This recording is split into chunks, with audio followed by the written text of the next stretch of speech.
In today's session of Visual JForex, I will be explaining to you how to design and develop the algorithm using the indicator relative momentum index RMI.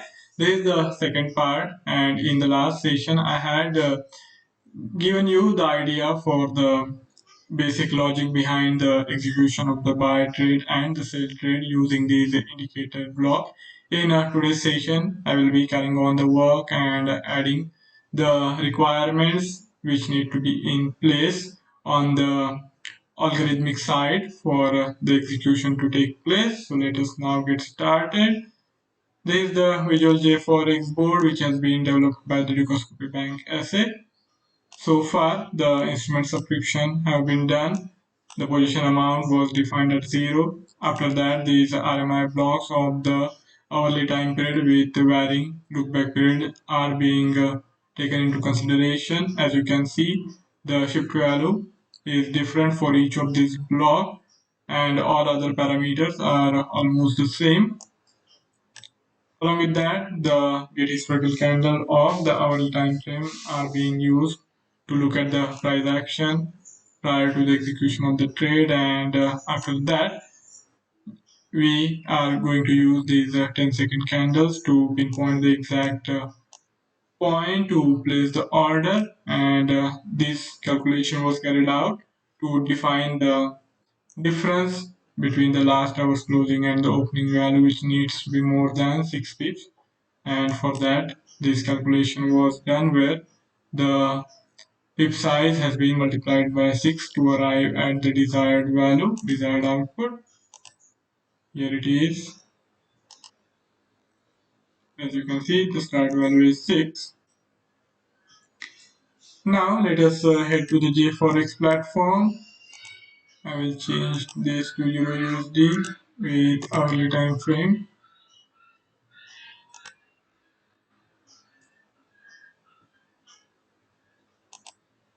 Okay, so there is the Euro USD chart. Time frame is hourly, and the RMI has been plotted with the default time period of 14.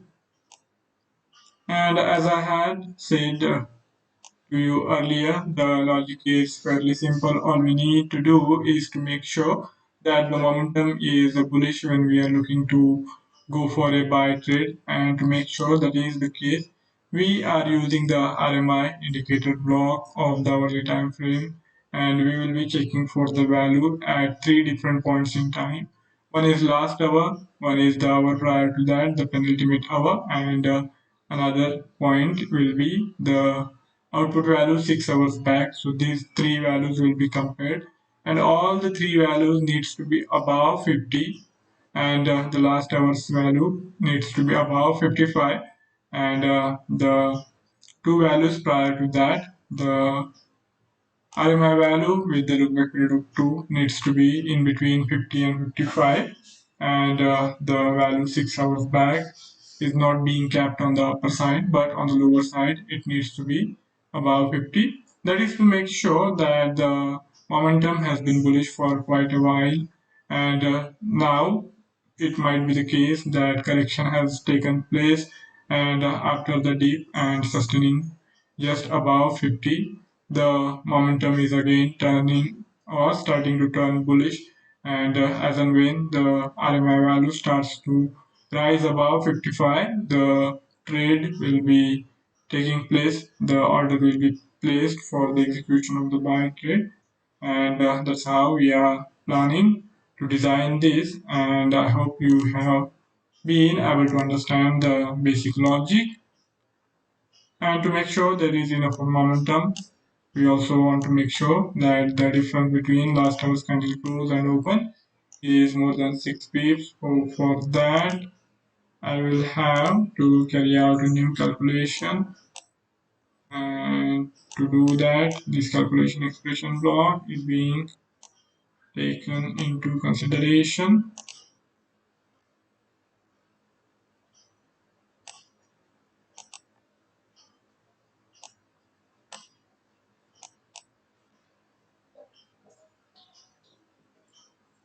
Candle 25 is the last hour candle, and we are going to use its opening price and closing price. Closing price needs to be higher than the opening price by at least 6 pips. So we have to take the difference between these two, A1 minus A2, and whatever be the difference, it needs to be greater than this minimum difference. Okay, and we will be using this actual difference or the 30% of it. Means we will be looking at actual difference whatever it is, and we will take 30% of it, and instead of going for a market open, we will place the order below the last tick price by 30% of the last hour's candle close and candle open difference. So that way we will be leaving some room for any possible correction to take place, and as and when that happens, we will be looking to initiate the trade with the order validity of 1 hour. So this time around for this algorithm, we will be using the pending open order block, and as I explained to you, we are also going to use the price using the actual volatility.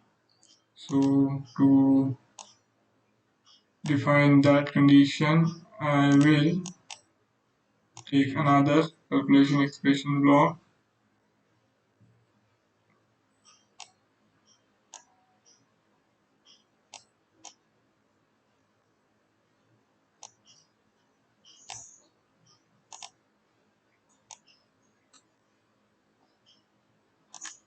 and I will multiply it by 0.3. A variable will need to be created.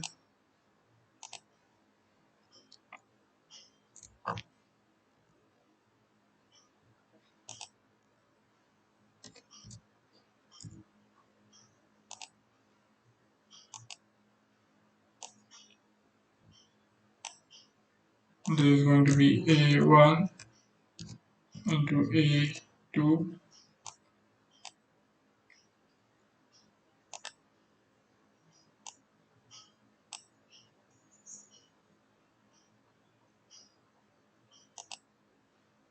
and this will be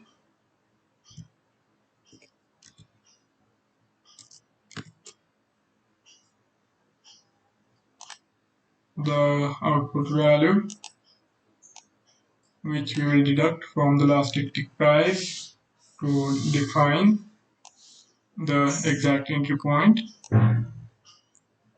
That calculation we will carry out right away. So as and when we bring in the pending open order, we will have the predefined buy price.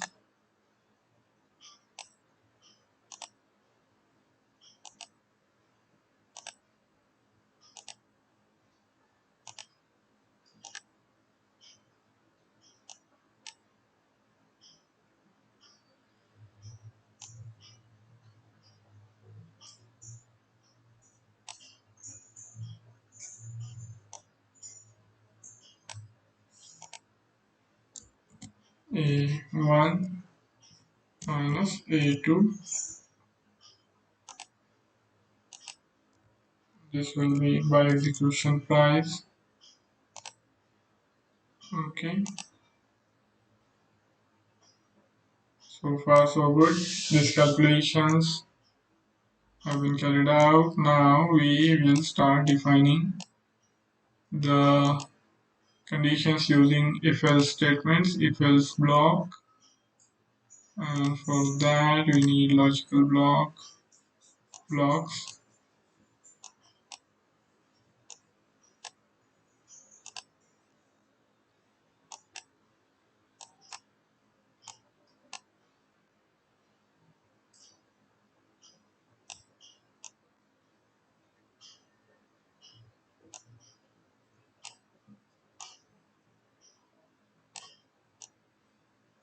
Last hour's RMI output needs to be above 55.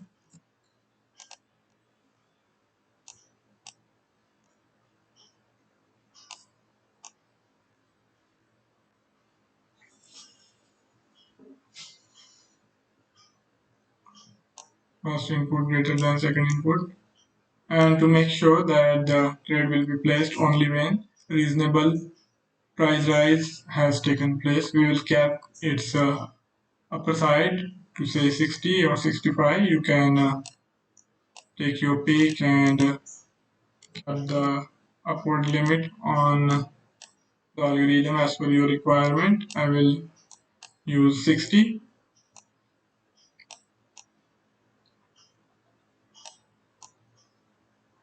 The RMI value for the penultimate candle should have been below 55 and above 50.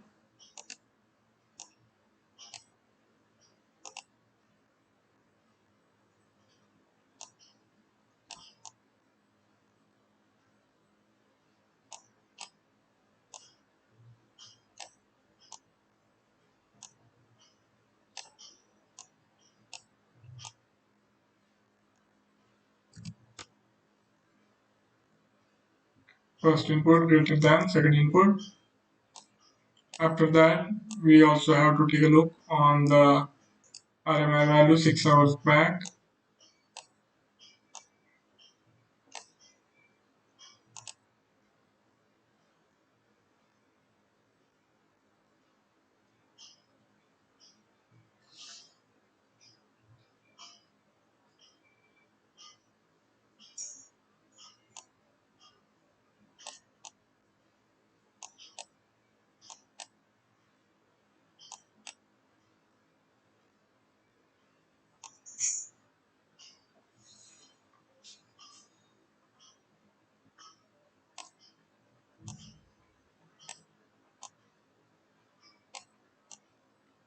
And this should have been above 50. Here we are not really defining any upper limit, and there is upper limit though not explicitly defined, as the output value for the RMI can't be more than 100.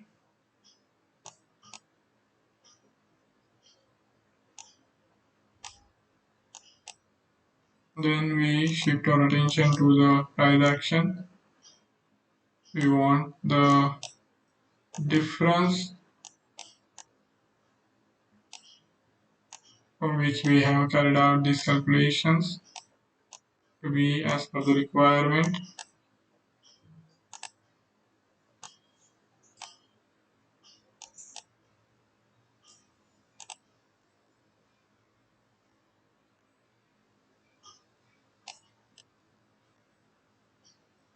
First input less than second input. No, here this should be greater, sorry.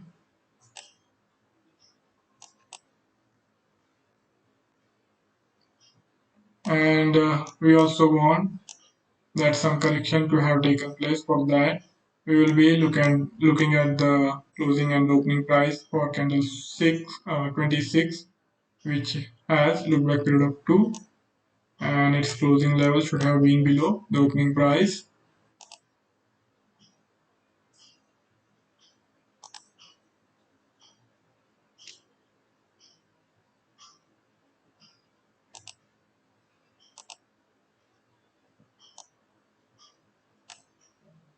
Candle 26.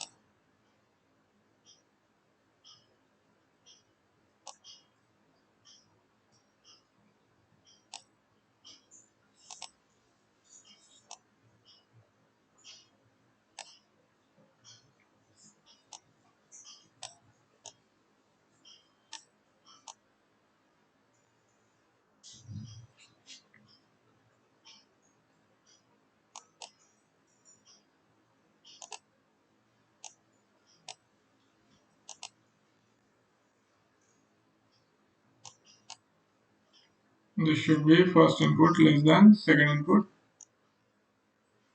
Okay.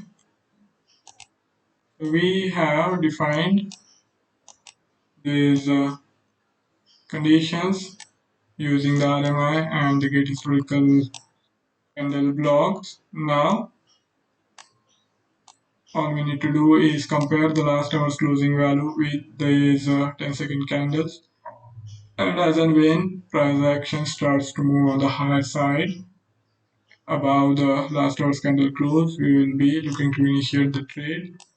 And for that we have to compare these closing levels. So I will need candle 20 pips candle close,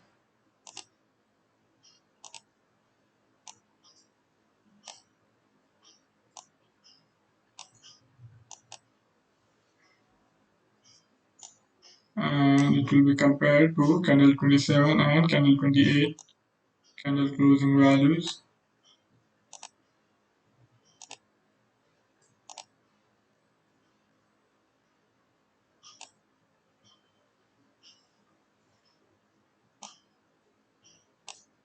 Candle 27, which has the look-back period of 1, should have closed higher.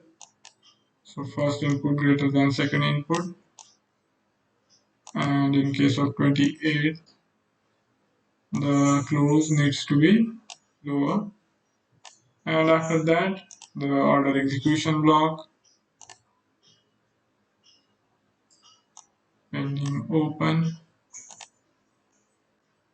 This will be a limit order, as we will be placing the order below the current price by limit. First input less than second input.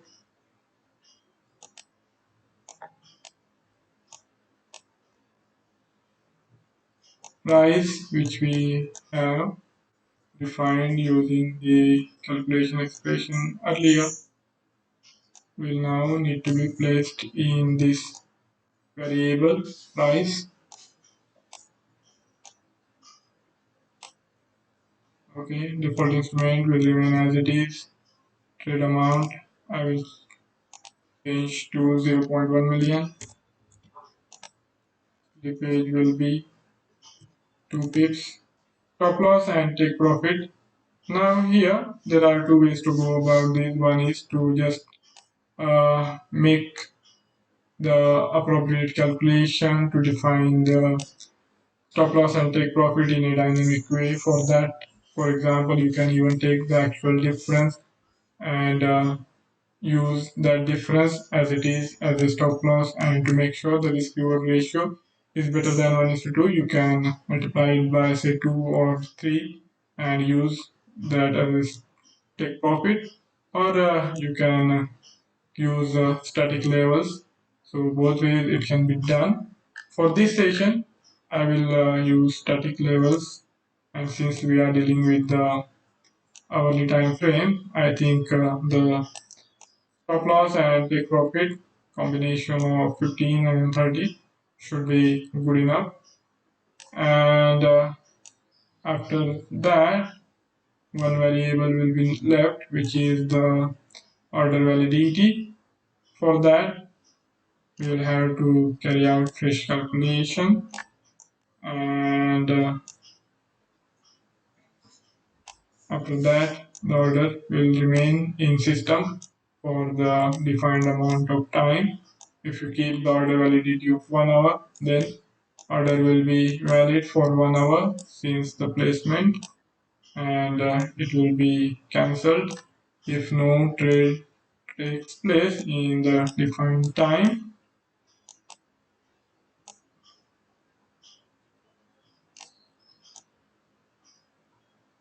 And that calculation we will do tomorrow. For the time being, we will stop after defining this stop loss level. I will take constant value of 15 pips. So whenever order is placed, the stop loss will be placed 15 pips below the execution price, and take profit will be 30. And here this variable we will create it tomorrow. I will bring in the multiple action block and join it below the BEP for the time being.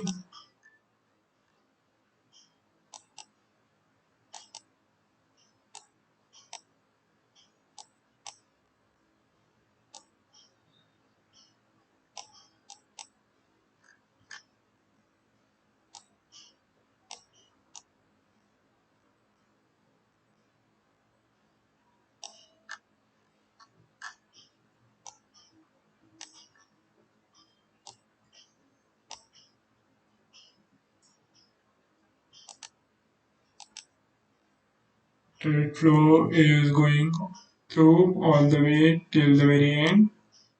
And with this, the buy side is almost complete, not fully complete, as we are yet to define the order validity. And because of that, it is still incomplete. But other requirements, other conditions have been defined, and I hope you have been able to understand the logic behind these conditions, and hopefully you will be able to replicate most of these formations on your own on the Visual JForex platform. Thank you all for joining in. Do come back for next session, as in it we will be completing the sell side, and with that the algorithm will be fully complete. See you next time. Till then, goodbye, and of course, don't forget to subscribe to Dukascopy webinar channel to stay updated on market developments. Thank you.